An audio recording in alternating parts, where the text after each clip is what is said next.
press review now, and on the Israel-Hamas war, papers today focusing on the Israeli bombing of that refugee camp in Gaza. Erin has been having a look for us. Erin, what are they saying?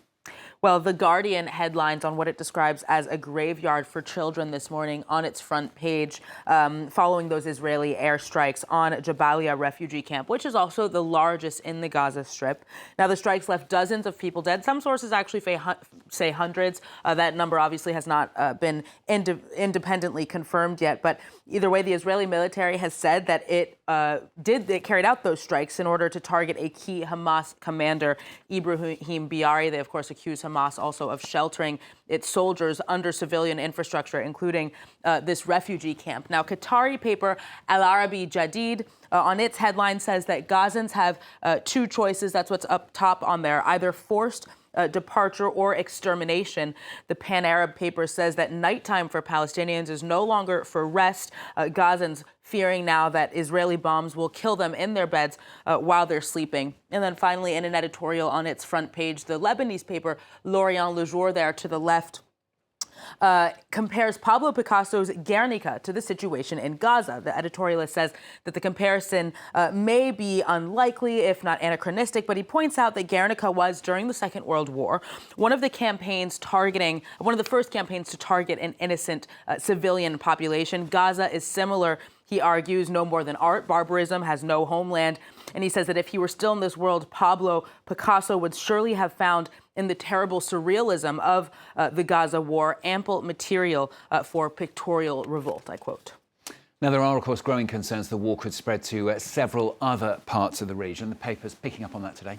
Yeah, that's right, especially as far as Iran-backed proxies go. The Jerusalem Post, for example, says that Iran-backed Houthi rebels in Yemen, for example, have been increasing their threats to Israel since mid-October, when they first launched drones and missiles targeting the country that were intercepted by a U.S. warship. Now, they also launched drones and projectiles that landed in Egypt as well. The paper says that supporting the Houthis is more generally a part of Iran's desire to globalize and regionalize the October 7th Hamas attacks on Israel and to rally nations against both Israel and the United States, which, of course, it's seen as its biggest backer. Now, the Financial Times also has a piece on a different angle of this same theme, pointing out that Iran-backed militias, this time in Iraq, have been targeting U.S. bases there and warning of future attacks as well. Now, they say, again, this is over Washington's support for Israel.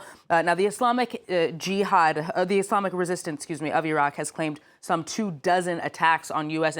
installations in both Iraq and in Syria as well. Those have injured dozens of American troops. The Financial Times says that for now, analysts believe that these incidents are more to kind of maintain deterrence rather than to signal a broader confrontation, though the question for Washington is when and what more escalation could look like in the near future.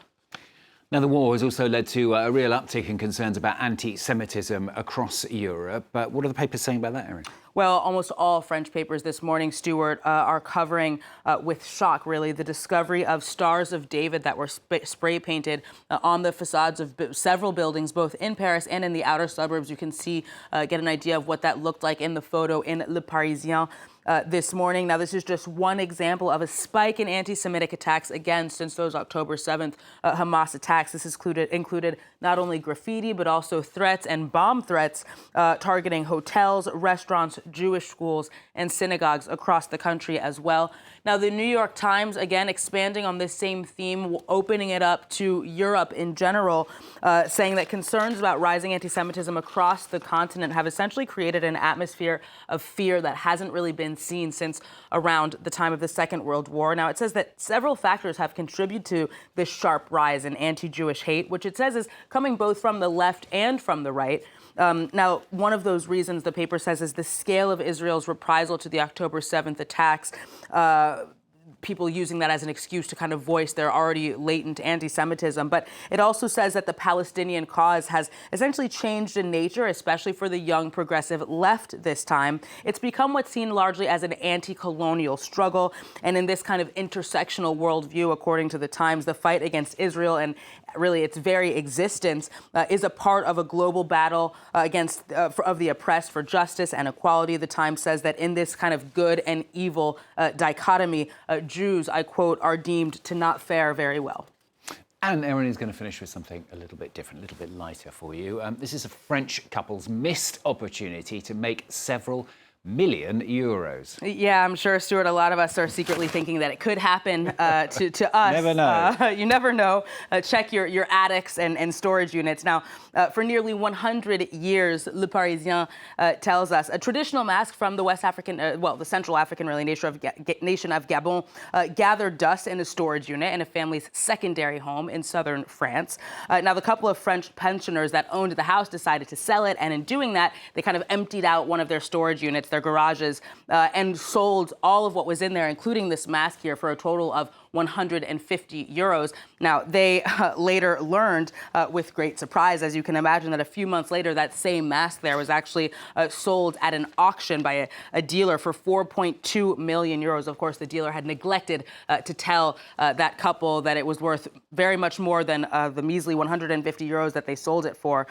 So this has turned into a legal battle. Stuart, the couple is suing the dealer, of course, and Gabon is also getting involved in this. They, of course, would like to see that the mask be repatriated to its country of origin. As it should be, of course. Wow, £150 up to 4.2 million. It's not bad return, is it? Erin with the papers on France 24.